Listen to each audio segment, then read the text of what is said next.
Edutrainment Workshops, the insurance industry's leading education and training platform, presents Life Insurance, the entry-level series, the products, the underwriting, and the planning applications to position your practice as the premier provider of insurance products in your community.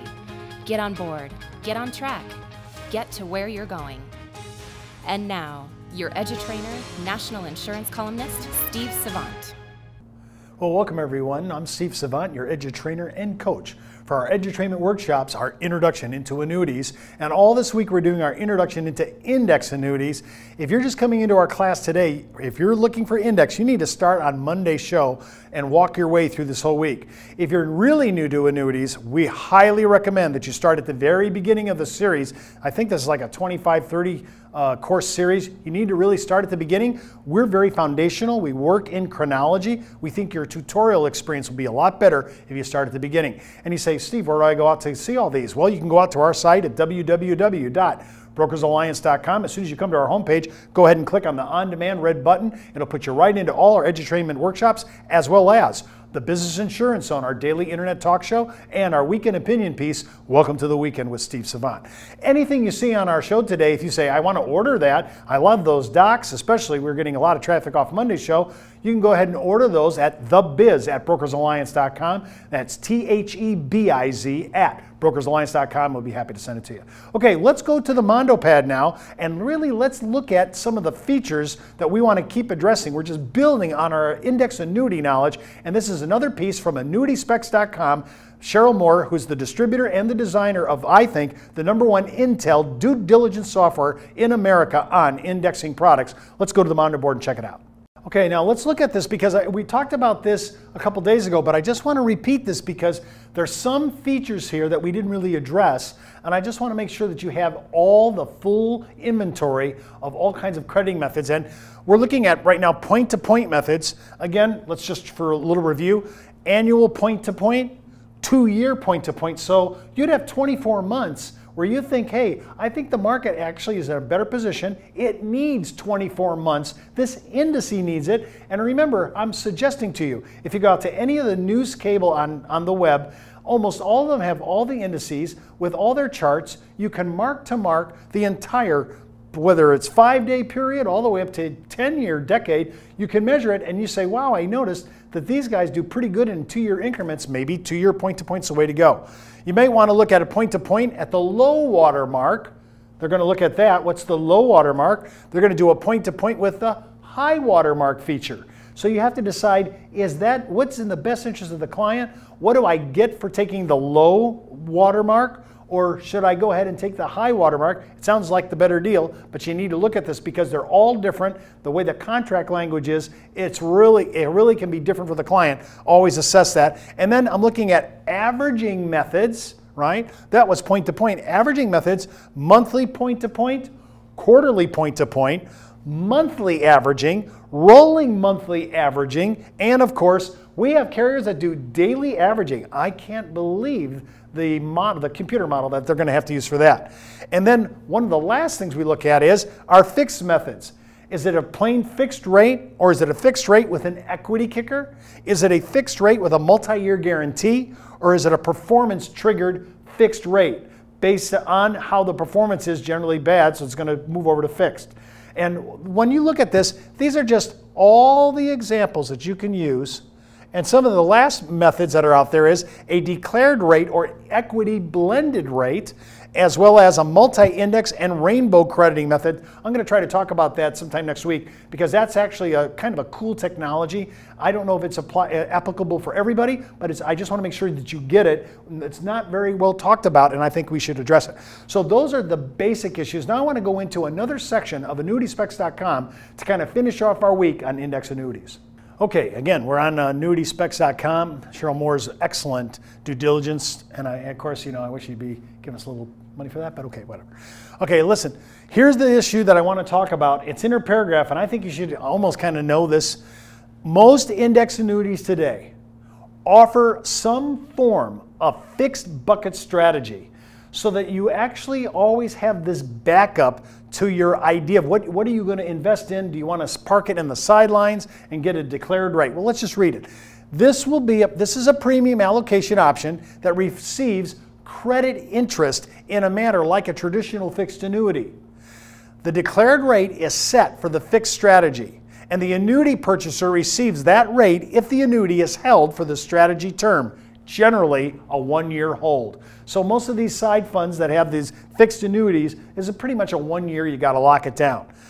Most variable annuities offer a fixed bucket for clients desiring a more conservative allocation mix. However, the line between fixed, index, and variable is drawn when it comes to differentiating how the non-guaranteed rates and products work. And I just want you to let you know too, if you're using VA, find out what the strategy is and how is it okay to move from your asset allocation models to the fixed strategy, and do they allow that 1 time, 2 times? Find out all the privileges. Remember, policy provisions, policy perks are really important, especially when you're playing with indexing and variable. Remember, fixed annuity, pretty straight up, it's your fixed rate for a duration of time, done. But when you're looking at indexing and you're looking at variable, you want to make sure that you understand the provisions. I've been talking about this all week. You should always have the sample contracts of the core carriers that you use. Become familiar with the language and make sure you've done your due diligence. Go out to Cheryl's site, use her stuff. I think it's great. And when you're looking out there, you can get the digest of all the policy perks, all the provision, and mapped out on a spreadsheet. It's a great grid to make your decision. So the combination of this grid and this software plus the sample contracts, you should be able to see what's good and what's not good. If you're going the variable route, make sure that you got the language down, because the way to move into that fixed strategy, in case you start feeling queasy about the market, I need to know my privileges. All the privileges are described in the contract rules, and that's why you should know the sample contract. Now, another issue that I want to talk about here is when you're talking about crediting methods, and we've been talking about this all week, we said what they are. Now I want to talk a little bit about crediting methods, period. When I'm looking at the par rate, people say, is it better to buy a contract with the participation rate? Is it better to buy a contract with the cap rate? Do I have any historicity that using spreads, asset fee spreads, work better? The longer you hold the contract, as I've said before, I've noticed whether you're using the crediting method point to point, using participation rate, cap rate, or asset fee spread rate, generally when I get past age or year 10 or so in a contract, they seem to coalesce. It doesn't really matter which one I would have chosen. However, that being said, everybody has different displays, and when I looked at that spreadsheet just before we went and recorded this workshop, I look at people that are showing the top leading contract is about up in the high 5s, just under 6 for a cap this year that you could get, all the way down to 2. So that swing of 400 basis points is really big. So if you're a cap person like I am into index annuities, I really want to know why I'm not getting that at the lower rate. What's going on with that company? I like companies that are giving a little bit better possibility of return. Think of it, if we mark to mark, we went from August 2011 to when we're filming right now, which is August 2012, the S&P has done quite well. I would have liked to have been in the higher rate and cap rate. I would have liked to have been in the higher participation rate. Those par rates and cap rates are very important the shorter the period is. Under 10, I might want to look at the history of that and look at which paid out the best once I've decided on my collection of annuities, which index annuity I'm going to use. The longer I'm going to hold, the more I'm in a disposition that, hey, it's not as critical. Now I just want the best possible cap rate I can. And think about this. When you look at the long haul, let's say we're using the S&P 500, and you go out to CNN.com and go to their money section, and you push up the S&P, and you look at its 3 months, 1 year, 3 year, 5 year, any of the matchups that you're using, whether you're using life indexing or annuity indexing, you can mark to mark their point to point. So if you want to say, what's the 2-year? Give me the best 2-year episode. What preceded the best 2-year episode if you're going to go 2-year? If you're going to go 5-year, like in life, I want to look at the 5-year increments. Which gave me the best possibility? Look at that before you go into your judgment call. Explain it to your client. Remember, a client that's fully educated on indexing is a client that's going to be happy. What you want is a great ownership experience by your client. And one of those ways is we're trying to educate you at the very elementary level on the basics of indexing all this week. But looking at what area looks best. When I look at that grid, I'm going to be looking at participation rate, my cap rate, and my asset fee. Now, remember, here's a little disclaimer.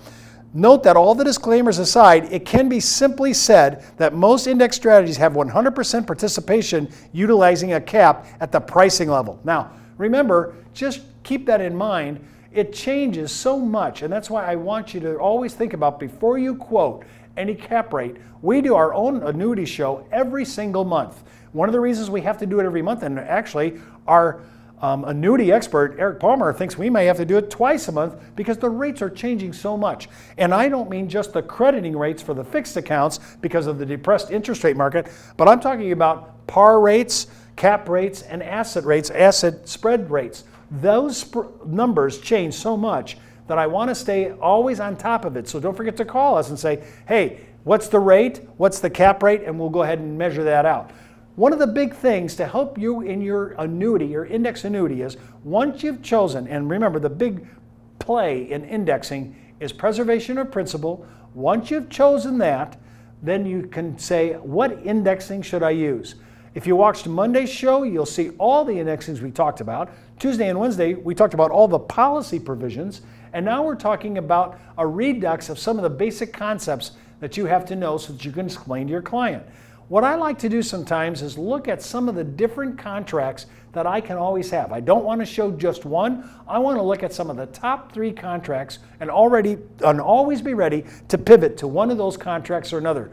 One of the reasons I like to do due diligence is a lot of these indexing is used in senior market, and in the senior market with elder care law, and to protect your practice, you're going to have to offer, in my view, you can't just come with a single shingle marketing method. You have to have 3 to 4 core carriers that you can show the client, here's what you get with these 2 to 3 or 4. Try to lay it out as objectively as you can. Never steer the conversation, just help educate the conversation. I always want to put the onus on the client to make the final decision. I want them to walk through all that's out there, but as to protect an endeavor for my practice protection, I always want to endeavor to have at least 3. If I was going to give somebody that I knew that wanted stock options and I didn't know anything about it, even though I'm a Series 7 and 24, I might outsource that to somebody else in my broker-dealer. If I outsource that to that person, it's because I don't have that expertise.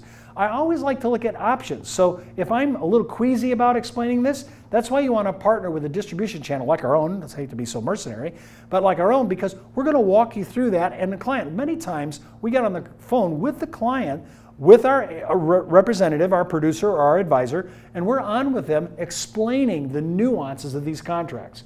I want you to look at the market. It's a great place to be. I want you to manage all the indexed annuities that are out there, come to a decision of what your 3 or 4 carriers are, go ahead and order the sample contracts for whichever carrier you're going to use, and then when you come to that determination of those 3, go out to annuityspecs.com. You're going to go ahead and do that 4-page exec summary provision spreadsheet it all out. All your provisions are spread out on a grid, and then you can have that always with you so that you can become familiar with the 2 areas, the language of the contract, and it gives you all the freedom or lateral ability to move within that contract used by the sample contract. You want to be able to understand that as well as understand the spreadsheets. Now what I've done for you is I've laid this out all week in the simplest form. Next week we're going to talk about the actual income scenarios. We'll be talking it on all from indexed income, which is very, very popular. We're going to talk about reducing the most used tactic with older clients, believe it or not, as suppressed as the interest rates are. We're talking about SPIA, single premium unit annuities,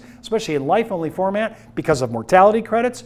and we're going to look at other annuitization tactics and see which one can deliver the most bang for the buck, whether you're a single client or you're a married client, whether you have beneficiaries in mind or contingent beneficiaries in mind, and what you're trying to get done with income. Remember, annuities are bought as a hold position that will ultimately be used for income, whether withdrawals or annuitization, whether income contracts or just taking it out when you need it. Those are strategies that need to be looked at. That's why we use annuities as a supplemental income for later on in our life. This has been an Edutrainment Workshop, the educational division of the National Insurance Clearinghouse, the marketing arm of Brokers Alliance.